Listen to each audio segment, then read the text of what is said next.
Hello everyone, welcome to TWS academy. জিকের ঝুলি 32 নম্বর পর্বে সকলকে আবার একবার স্বাগত জানাই। নতুন একটি প্রশ্ন উত্তর সেশন হতে চলেছে। দুর্দান্ত কিছু প্রশ্ন উত্তর নিয়ে হাজির হয়েছি।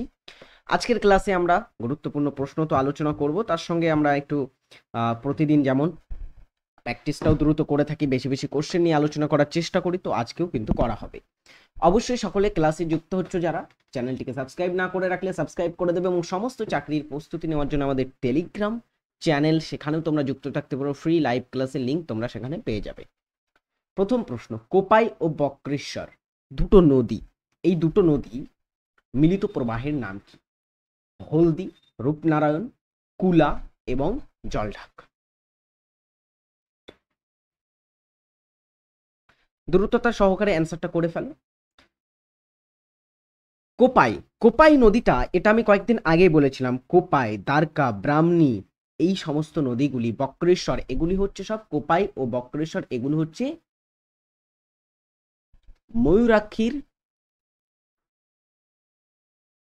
ময়ূরাক্ষীর উপনদী, ট্রিবিউটারি। ওকে, সো এই দুটি নদীর মিলিত প্রবাহের নাম কি? এই দুটি নদীর মিলিত প্রবাহের নাম হচ্ছে কুলা। ক্যামেরায় কোন লেন্সের ব্যবহার করা হয়? ক্যামেরার আগে লেন্স থাকে এক ধরনের, কোন লেন্সের ব্যবহার সেখানে করা হয়? উত্তল লেন্স, অবতল লেন্স, সমতল লেন্স এবং বেলনাকার লেন্স। কোন প্রকৃতির লেন্সের ব্যবহার করা হয়ে থাকে ক্যামেরায়?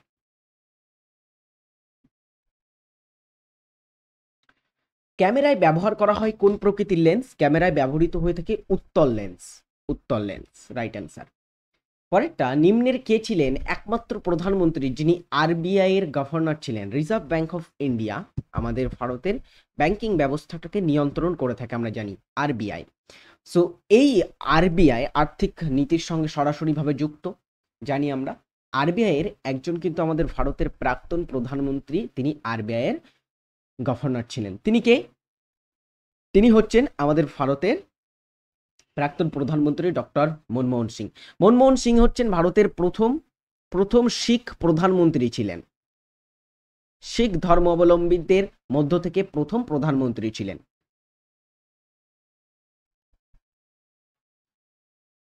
এবং মনমোহন সিং তিনি 2004 সাল থেকে 2014 সাল পর্যন্ত টানা কিন্তু প্রধানমন্ত্রী ছিলেন। তারপরে নরেন্দ্র মোদী টানা তার 3বার সার্ভিসে 3 নম্বর যে বার তিনি কিন্তু শপথ নিয়েছেন প্রধানমন্ত্রী হিসাবে, আমরা দেখেছি।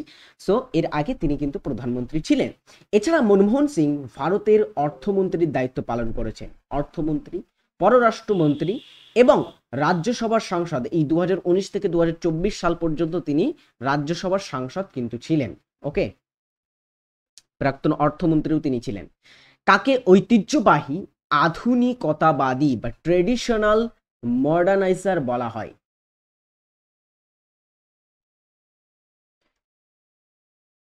ঐতিহ্যবাহী আধুনিকতাবাদী বা ট্রেডিশনাল মডার্নাইজার কাকে বলা হয়? ডব্লিউবিসিএস এর প্রিভিয়াস ইয়ারের একটা কোশ্চেন এটা। আমি ডব্লিউবিসিএস এর একটা ফুল কিন্তু সিরিজ করে রেখেছি তোমাদের, যদি সেটা না দেখে থাকো ডব্লিউবিসিএস এর একটা ফুল সিরিজ আমার করা আছে এই চ্যানেলেই, প্লে লিস্টে ক্লিক করে সেখান থেকে তোমরা ক্লাসগুলো দেখতে পারো। সেখানে এই কোশ্চেনটা ছিল, এটা একটা প্রিভিয়াস ইয়ারের কোশ্চেন। এটার অ্যান্সার কি হবে? ঐতিহ্যবাহী আধুনিকতাবাদী বা ট্রেডিশনাল মডার্নাইজার বলা হয় কাকে? এটা বলা হয়ে থাকে ঈশ্বরচন্দ্র বিদ্যাসাগরকে কিন্তু বলা হয়। অনেকে ভুল করে রাজা রামমোহন রায় করবে, অনেকে রাজা রামমোহন রায় উত্তর করবে, কিন্তু রাজা রামমোহন রায় কিন্তু হবে না এটা অ্যান্সার। হ্যাঁ, ঈশ্বরচন্দ্র বিদ্যাসাগর হবে এবং ডব্লিউবিসিএস এর অফিসিয়াল অ্যান্সার কিন্তু ঈশ্বরচন্দ্র বিদ্যাসাগর উত্তর নেওয়া আছে। কোন বিশ্ববিদ্যালয় লর্ড ক্যানিং দ্বারা স্থাপিত নয়? লর্ড ক্যানিং কোন বিশ্ববিদ্যালয়টা স্থাপিত করেন? লর্ড ক্যানিং আমাদের ভারতের প্রথম ভাইসরয় ছিলেন এবং ভারতের শেষ গভর্নর জেনারেল ছিলেন। এনার সময়েই গভর্নর জেনারেল পদটা চেঞ্জ হয়ে ভাইসরয় পদ হয়েছিল, তাই না? সো এই লর্ড ক্যানিং এর সময় কিন্তু প্রচুর গুরুত্বপূর্ণ কাজ হয়েছিল। যেমন আমরা যদি বলি লর্ড ক্যানিং এর সময় মহাবিদ্রোহ হয়েছিল, লর্ড ক্যানিং এর সময় এসে তোমার হচ্ছে এই বিশ্ববিদ্যালয় এটা কিন্তু গঠন হয়। সো বিশ্ববিদ্যালয় কলকাতা বিশ্ববিদ্যালয়, বোম্বে বিশ্ববিদ্যালয় এবং মাদ্রাজ। আগেকার দিনে কলকাতা, বোম্বে এবং মাদ্রাজ ব্রিটিশ শাসনাধীন কিন্তু প্রধান তিনটি কেন্দ্র ছিল, প্রধান তিনটি তোমার প্রেসিডেন্সি বলা হতো এগুলোকে ছিল। তো সেখানে কিন্তু 3টি বিশ্ববিদ্যালয় গঠন করার কথা বলা হয়। এটা কবে বলা হয়েছিল বা এই বিশ্ববিদ্যালয় একটা কবে পাস হয়েছিল, সেটা হচ্ছে 1857 সালে এই বিশ্ববিদ্যালয় একটা এসেছিল। ওকে, সিমিলারলি আবার 62 সালের দিকে 1800 সেখানে কিন্তু তোমার হাইকোর্ট নির্মাণের কথা বলা হয়েছিল, সেটাও লর্ড ক্যানিং এর সময়। লর্ড ক্যানিং এর সময় গুরুত্বপূর্ণ অনেক জিনিস স্থাপিত হয়েছিল। সেখানে আমরা দেখবো কি, এখানে দেখবো হচ্ছে কলকাতা বিশ্ববিদ্যালয়, দিল্লি এবং মাদ্রাজ, এই সমস্ত বিশ্ববিদ্যালয়গুলির মধ্যে দিল্লি বিশ্ববিদ্যালয়টা লর্ড ক্যানিং এর সময় স্থাপিত হয়নি। আচ্ছা, তাহলে দিল্লি বিশ্ববিদ্যালয় ডিইউ এটা কবে স্থাপিত হয়েছিল? দিল্লি বিশ্ববিদ্যালয় স্থাপিত হয়েছিল 1922 সালে, এবং 1922 সালে যিনি ভারতের ভাইসরয় পদে ছিলেন তিনি হচ্ছেন কে বলতো? Lord reading. তার সময় লর্ড রিডিং এর সময় 1922-এ চৌরি চৌরা ঘটনা হয়েছিল, তাই না? সেই লর্ড রিডিং এর সময় কিন্তু এটা স্থাপিত হয়। লোমাস ঋষি গুহা, যা মানব সৃষ্ট গুহা, ভারতের কোন রাজ্যে অবস্থিত? লোমাস ঋষি গুহা এটা একটা মানুষের দ্বারা বা মানব সৃষ্ট গুহা। এই গুহাটি কোন রাজ্যে আছে?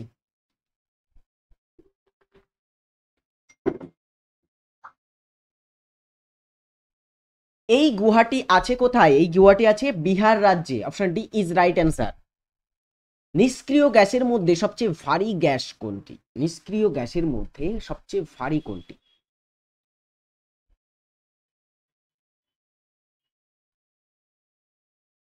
বলো। নিষ্ক্রিয় গ্যাস এগুলি কোথায় আছে? নিষ্ক্রিয় গ্যাসগুলি 18 নম্বর শ্রেণীতে, আমাদের পর্যায় সারণী একদমই শেষ শ্রেণীতে আছে এই নিষ্ক্রিয় গ্যাসগুলি। নিষ্ক্রিয় গ্যাসগুলি আমরা যদি দেখি, নিষ্ক্রিয় গ্যাসের মধ্যে অনেক গ্যাস আছে, রেডন, হিলিয়াম, ক্রিপ্টন, নিয়ন, আর্গন, জেনন। এই সমস্ত গ্যাসগুলো হচ্ছে কি, এগুলো হচ্ছে নিষ্ক্রিয় গ্যাসের মধ্যে পড়ে থাকে। তো এর মধ্যে ভারী কোনটি সব থেকে? সেটা হচ্ছে রেডন। আচ্ছা, রেডন গ্যাসটা মনে রাখবে, এটা একটা নিষ্ক্রিয় প্লাস তেজস্ক্রিয় গ্যাস।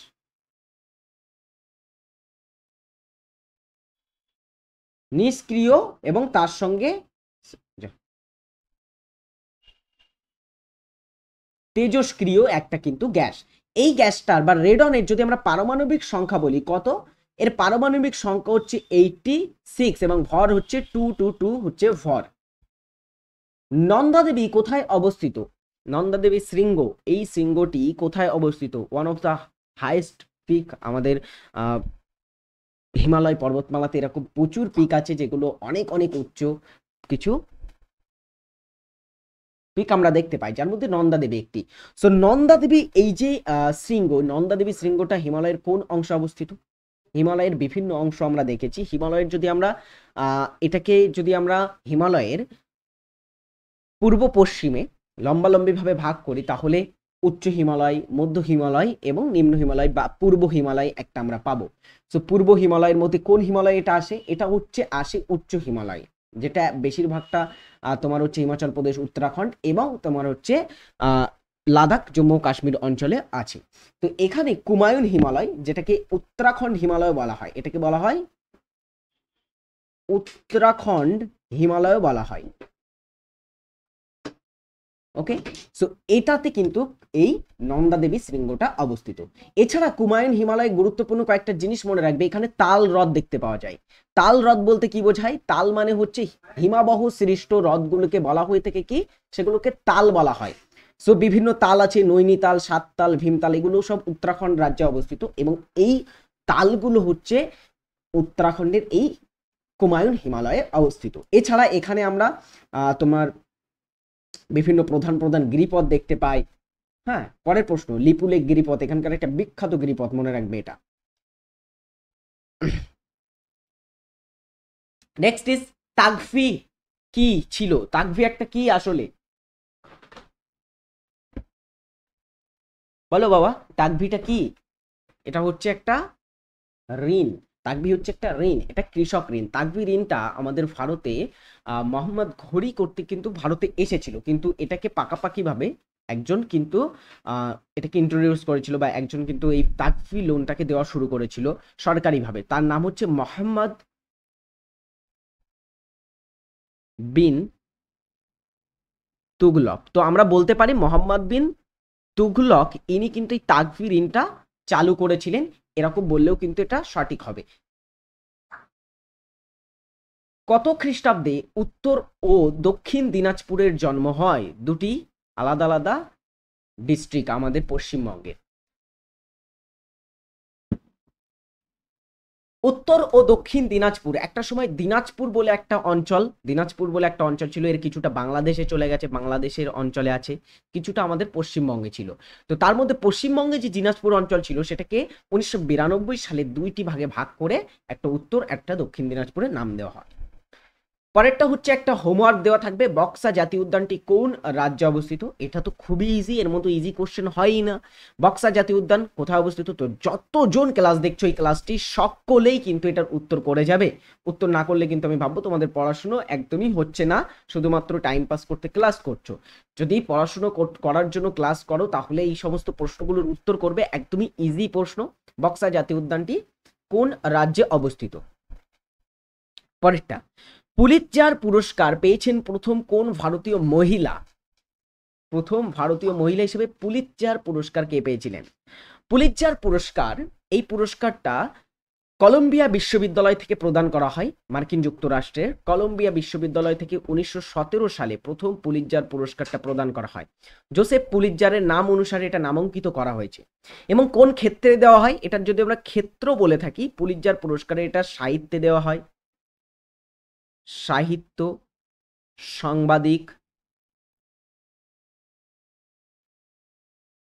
সাংবাদিকতা ও ও দেওয়া হয়ে থাকে সঙ্গীত ক্ষেত্রে। ওকে, এবারে দেখো আমরা আসবো পুলিৎজার পুরস্কার প্রথম ভারতীয় মহিলা হিসাবে কে পেয়েছেন। তার আগে আমাদের আরেকটা জিনিস জানতে হবে, প্রথম ভারতীয় হিসাবে কে পেয়েছিলেন? তিনি একজন পুরুষ অবভিয়াসলি। প্রথম ভারতীয়কে, প্রথম ভারতীয় প্রাপক কে ছিলেন পুলিৎজার পুরস্কারের? পুলিৎজার পুরস্কারের প্রথম ভারতীয় প্রাপক যিনি ছিলেন তার নাম হচ্ছে গোবিন্দ বিহারী লাল।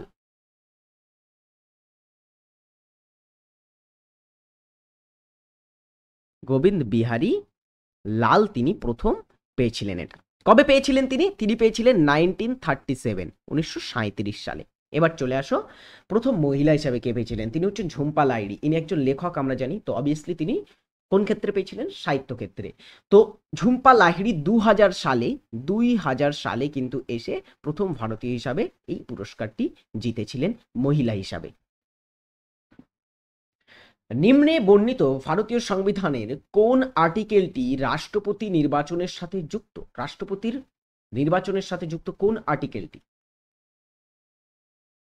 ভালো করে দেখো আর্টিকেলগুলি। আর্টিকেল 110 কিসের সাথে যুক্ত? এখানে দেখো বোঝাই যাচ্ছে একটাই আর্টিকেল আছে এখানে যেটা রাষ্ট্রপতির সাথে যুক্ত। 110 এটা অর্থ বিল, মানি বিল, অর্থ বিলের সাথে যুক্ত। আর্টিকেল 54 এটা অবভিয়াসলি রাষ্ট্রপতির সাথে যুক্ত, কিন্তু অনেকেই জানে রাষ্ট্রপতির নির্বাচন পদ্ধতি সংক্রান্ত বিষয়টা 55 ধারাতে আছে, তাই না? তাহলে 54 ধারাতে কি আছে?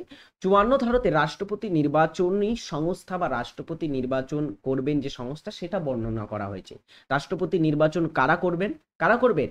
আমাদের যে কেন্দ্রীয় নির্বাচন কমিশন থাকবে তারা কিন্তু রাষ্ট্রপতি নির্বাচনটা কন্ডাক্ট করে থাকেন। হ্যাঁ, এবারে এই নির্বাচনী সংস্থা সংক্রান্ত বিষয় সেখানে বর্ণিত আছে। নির্বাচনী পদ্ধতি যদি বলা হয়, এটাতে পদ্ধতি বর্ণনা করা হয়েছে। ওকে, 55-তে। 75 এটাতে প্রধানমন্ত্রী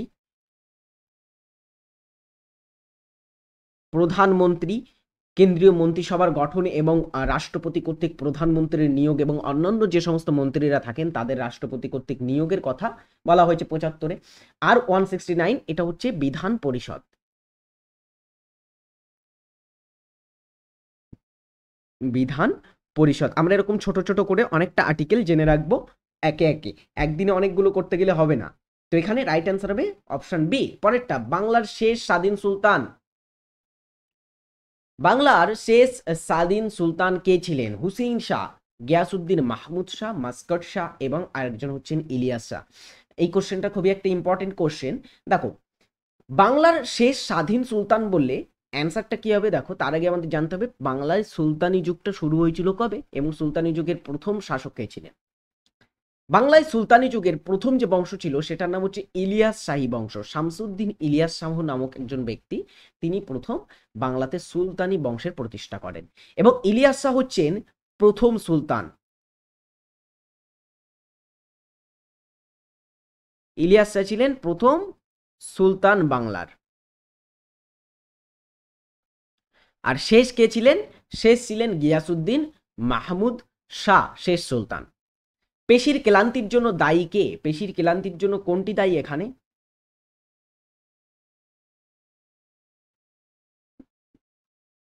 ফটাফট অ্যান্সার করো, পেশির ক্লান্তির জন্য কোনটি দায়ী হবে? পেশির ক্লান্তির জন্য দায়ী হচ্ছে ল্যাকটিক অ্যাসিড। ওকে, পরেরটা, টেলিগ্রাম মেসেঞ্জার অ্যাপের প্রতিষ্ঠাতা কে? টেলিগ্রাম যে মেসেঞ্জার অ্যাপ, সেই মেসেঞ্জার অ্যাপের প্রতিষ্ঠাতা কে? টেলিগ্রামের ইউজ তোমরা নিশ্চয়ই করো, আমাদের একটা টেলিগ্রাম কিন্তু চ্যানেল আছে, সেখানে যুক্ত হয়ে যাবে সকলে। টেলিগ্রাম মেসেঞ্জার অ্যাপ এটা প্রতিষ্ঠা কে করেছিলেন? নীলমোহন, জাভেদ করিম, পাভেল তুরফ এবং আরেকজন হচ্ছেন ইলন মাস্ক। নীলমোহন ইনি হচ্ছেন সিইও অফ ইউটিউব, ইউটিউবের সিইও পদে আছেন নীলমোহন, এটা একটু মনে রাখবে।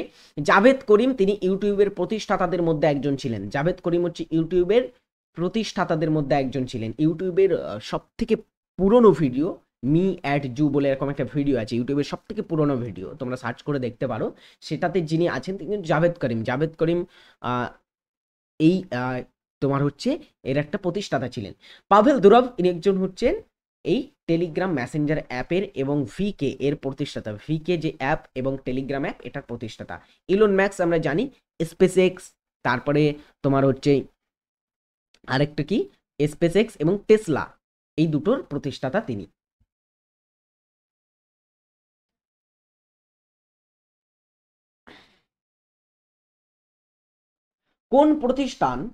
কোন প্রতিষ্ঠান স্বনির্ভর গোষ্ঠী ব্যাংক লিঙ্কেজ প্রোগ্রাম চালু করে? স্বনির্ভর গোষ্ঠী ব্যাংক লিঙ্কেজ প্রোগ্রাম 1992-93 সালে চালু করেছিলেন কোন সংস্থাটা? এসবিআই, নাবার্ড, এসআইডিবিআই এবং আইডিবিআই। রাইট অ্যান্সার কি হবে এখানে? এনএবিএআরডি, নাবার্ড ছিল প্রথম, নাবার্ড হচ্ছে এটা চালু করে। নাবার্ডের পুরো কথা কি? National bank for agriculture and rural development, তাই তো, গ্রাম উন্নয়ন ব্যাংক, এবং এটা আঞ্চলিক বা গ্রাম উন্নয়ন ব্যাংক হিসাবে পরিচিত। এই নাবার্ড এটা চালু করে। আচ্ছা, নাবার্ড সম্পর্কে কয়েকটা জিনিস আমরা একটু জেনে রাখি। নাবার্ড প্রতিষ্ঠা কবে হয়েছিল? প্রতিষ্ঠা কবে হয় এবং এর সদর দপ্তর কোথায়? ধীরে ধীরে সব কিছুই আমরা জেনে নেব। সদর দপ্তর কোথায় এর? মুম্বাইতে অবস্থিত। এবং নাবার্ড প্রতিষ্ঠা কবে হয়েছিল? 1992 সালে নাবার্ড প্রতিষ্ঠা হয়, সদর দপ্তর মুম্বাই। নিম্নোক্তদের মধ্যে কে আলাই দরওয়াজার নির্মাতা?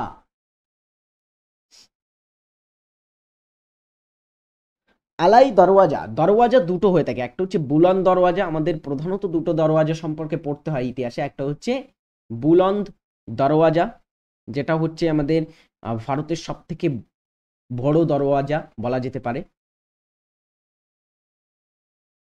যেটা অবস্থিত, বুলন্দ দরওয়াজাটা অবস্থিত ফতেপুর সিকরিতে, আকবর নির্মিত, এটা হচ্ছে আকবর কর্তৃক নির্মিত। আলাই দরওয়াজা এটা দিল্লিতে অবস্থিত, এটা দিল্লিতে। এবং আলাই দরওয়াজার যিনি প্রতিষ্ঠাতা ছিলেন তিনি হচ্ছেন আলাউদ্দিন খলজি। সর্বপ্রথম সফলভাবে মাউন্ট এভারেস্ট জয় হয়েছিল কত সালে? সফলভাবে মাউন্ট এভারেস্ট ক্লেম হয় কত সালে? পৃথিবীর সর্বোচ্চ শৃঙ্গ মাউন্ট এভারেস্ট প্রথমে জয়লাভ করেছিলেন কারা এবং কবে সেটা?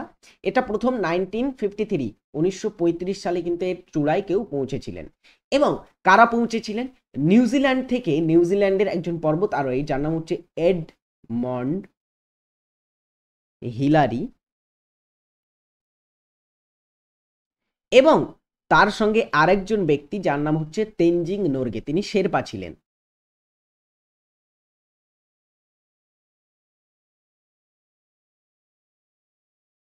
দুইজনে কিন্তু প্রথম উঠেছিল মাউন্ট এভারেস্টে।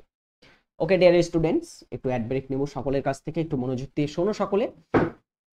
ডব্লিউবিপি কেপিতে তোমাদের বা অন্যান্য বিভিন্ন পরীক্ষার জন্য সমস্ত পরীক্ষার জন্য যারা একটা কম্বাইন্ড ব্যাচ চাও তাদের জন্য আমাদের নতুন ব্যাচ চলে এসেছে। সেখানে তোমরা আলাদা আলাদা সাবজেক্ট ভিত্তিকও ভর্তি হতে পারো এবং সকলে মিলে একটা সাবজেক্টের ক্লাসেও কিন্তু মানে একটা ক্লাসে ভর্তি হতে পারো, যার মাধ্যমে সমস্ত কিছু তোমাদের কভার হবে।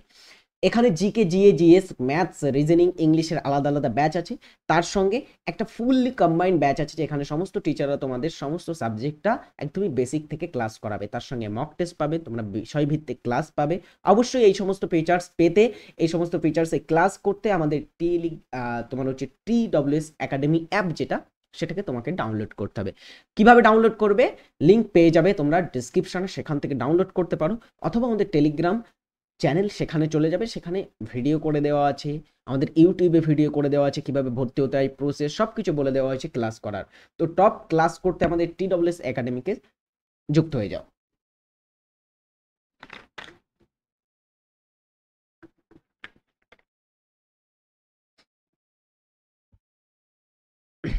উষ্ণতার এসআই একক কি? উষ্ণতার এসআই একক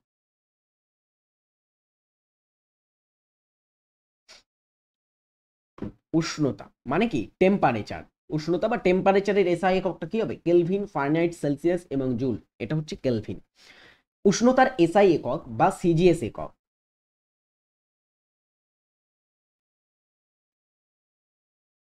এসআই বা সিজিএস দুটো এককই কিন্তু কেলভিন, এটা মনে রাখবে, দুটো এককই হচ্ছে কেলভিন।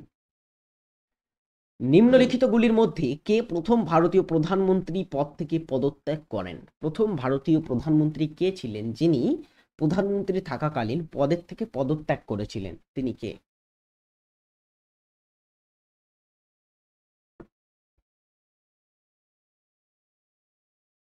দেখো, এখানে রাইট অ্যান্সারটা কি হবে? প্রথম পদত্যাগ করেছিলেন মোরারজি দেশাই। আমরা যদি দেখি, মোরারজি দেশাই ছিলেন ভারতের প্রথম অকংগ্রেসি। তার আগে পর্যন্ত 1977, 1951, 52 সালের পর থেকে 1977 সাল পর্যন্ত যতজন প্রধানমন্ত্রী এসেছিলেন সকলেই কিন্তু ছিলেন কংগ্রেসি। জওহরলাল নেহেরু, তারপরে লাল বাহাদুর শাস্ত্রী, এরা ছিলেন, তারা সবই কংগ্রেসি ছিলেন। কিন্তু মোরারজি দেশাই হচ্ছে প্রথম অকংগ্রেসি একজন প্রধানমন্ত্রী ছিলেন এবং 1977 সালে তিনি প্রধানমন্ত্রী হন এবং 2 বছর তিনি সার্ভিসে ছিলেন। 1979 গিয়ে তিনি পদত্যাগ করেন।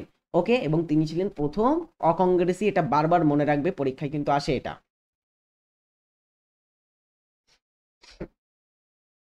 পরের প্রশ্নটার উত্তর করো। কত সালে ভারতে বন্যপ্রাণী সুরক্ষা আইন প্রয়োগ করা হয়? বন্যপ্রাণী সুরক্ষা আইন ভারতে কবে প্রয়োগ করা হয়েছিল?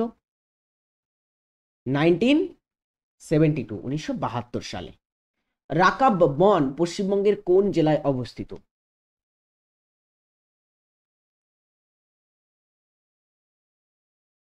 রাকব বন পশ্চিমবঙ্গের কোন জেলাতে অবস্থিত? এটা অবস্থিত হচ্ছে কোথায়? এটা অবস্থিত পুরুলিয়া জেলাতে। ওকে, যারা পুরুলিয়ার অঞ্চলে বাসিন্দা তারা জানে রাকাব বন বলে একটা বন আছে, এটা পুরুলিয়া অঞ্চলে আছে। সেন্টিগ্রেড স্কেল কে আবিষ্কার করেন? সেন্টিগ্রেড স্কেলটার আবিষ্কর্তা কে ছিলেন?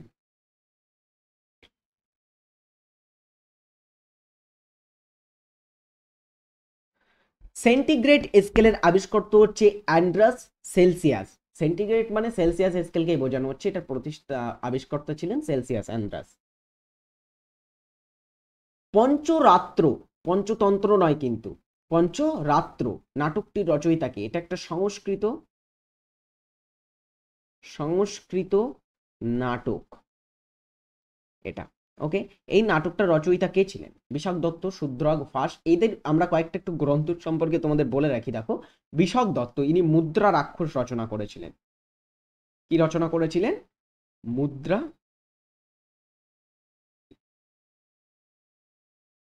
রাক্ষসের রচয়িতা তিনি ছিলেন। শূদ্রক রচনা করেছিলেন মিচ্ছকটিকাম।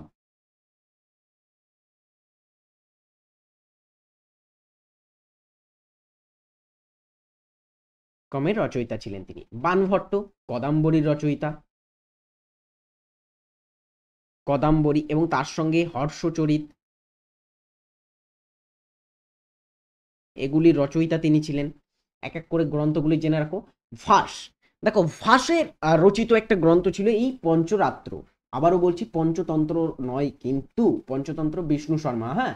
তো এখানে ভাস ইনি রচনা করেছিলেন পঞ্চরাত্র গ্রন্থ। এছাড়া তার একটা বিখ্যাত গ্রন্থ ছিল স্বপ্ন বাসব দত্ত, খুবই পরীক্ষায় আসে, স্বপ্ন বাসব দত্ত, এটাও তিনি রচনা করেন। বিশ্বের বৃহত্তম তুলো উৎপাদক হলো, বিশ্বের সব থেকে বেশি তুলো উৎপাদন করে কোন দেশ?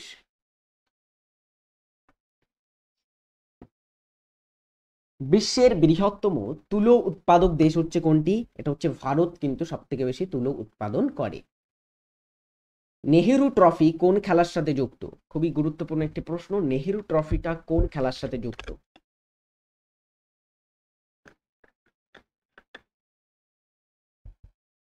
বলে ফেলো বলে ফেলো, এটার উত্তর কি হবে? গল্ফ, ভলিবল, মুষ্টিযুদ্ধ এবং নৌকাবাইচ। নৌকাবাইচ বা বোট রেসিং। নেহেরু ট্রফিটা হচ্ছে বোট রেসিং এর সাথে যুক্ত একটা ট্রফি। নিম্নের কোনটি মুঘল শাসকদের অসম্পূর্ণ ক্রম? মুঘল শাসকদের অসম্পূর্ণ ক্রম কোনটি? এখানে দেখো কয়েকজন শাসক, তিনজন করে শাসকের নাম দেওয়া আছে, জাহাঙ্গীর, শাহজাহান, ঔরঙ্গজেব। আকবর, শাহজাহান, জাহাঙ্গীর, বাবর, হুমায়ুন, আকবর, আকবর, জাহাঙ্গীর, শাহজাহান। আমরা ছোটবেলায় একটা কবিতা পড়েছিলাম, বাবার হইল আবার জ্বর, সারিল ঔষধে, তাই না? বাবার মানে প্রথম হচ্ছে বাবর আসবে, তাই তো? বাবরের পরে আসবে কে? বাবরের পরে আসবে, আমরা দেখেছি সেখানে বাবরের পরে আসবে হুমায়ুন, হুমায়ুনের পরে আকবর, আকবরের পরে জাহাঙ্গীর, জাহাঙ্গীরের পরে শাহজাহান এবং তারপরে ঔরঙ্গজেব।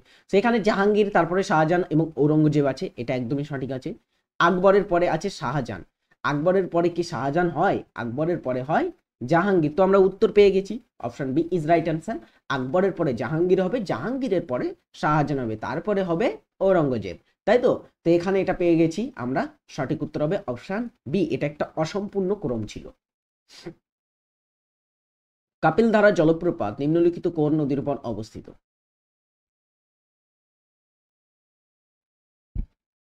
কাপিলধারা জলপ্রপাতটি কোন নদীর উপর অবস্থিত?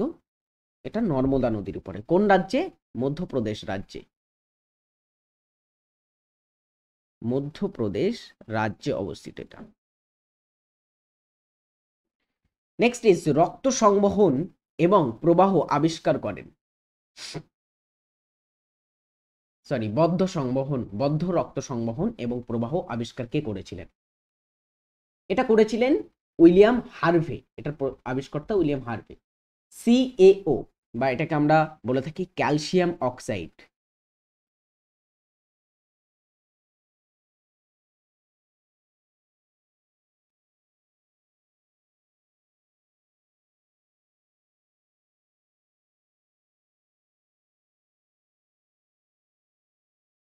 ক্যালসিয়াম অক্সাইড বা সিএও এর সংকেত, কার রাসায়নিক সংকেত? এটা এটা হচ্ছে কুইক লাইম। সিএও কে বলা হয়ে থাকে বা ক্যালসিয়াম অক্সাইডকে বলা হয় কুইক লাইম। ওকে, আমি আজকে ক্লাসটা এখানেই শেষ করব। কিছু গুরুত্বপূর্ণ প্রশ্ন নিয়ে আলোচনা করলাম। অবশ্যই আই হোপ ক্লাসটা তোমাদের খুবই ভালো লেগেছে। ভালো লেগে থাকলে অবশ্যই সকলে একটা করে লাইক করে দেবে ক্লাসে। প্রতিদিন এরকম ক্লাস দেখতে চ্যানেলটিকে সাবস্ক্রাইব করে রাখবে। কম্বাইন্ড ফাউন্ডেশন ব্যাচ নিতে চাইলে টেলিগ্রাম, সরি আমাদের TWS একাডেমি অ্যাপ, সেটাকে তোমরা ডাউনলোড করে সেখান থেকে যুক্ত হতে পারো। ওকে, ভালো থাকবে সকলে। আজকের ক্লাসটা এখানেই শেষ করলাম। Tata, by.